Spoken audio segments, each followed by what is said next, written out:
So sehen Sieger nach einem verdienten Spiel aus. Die Begeisterung nach Spielende und dem Sieg über Kontern hielt keinen mehr auf den Sitzen. Alle wollten sie ihre Sieger, den T71 Düdlingen, feiern.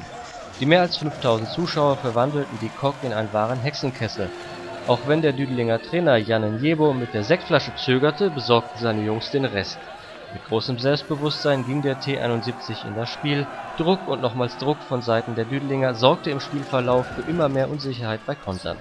Die Strategie der Distanzschüsse des schwedischen Trainers Jan Njebo, um die Konterner Zonenverteidigung zu knacken, ging voll auf. Dazu eine starke Defensivarbeit Frank Müllers half den Düdelinger in vieler Hinsicht. Die Jungs aus Kontern wirkten von Minute zu Minute überfordert.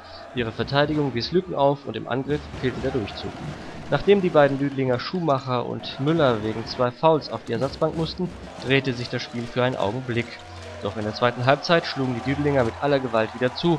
Das kurze Pressing wurde durch den T71 im Eilverfahren an die Wand gespielt. Der T71 Düdlingen feierte mit seinen Fans noch bis spät in die Nacht hinein.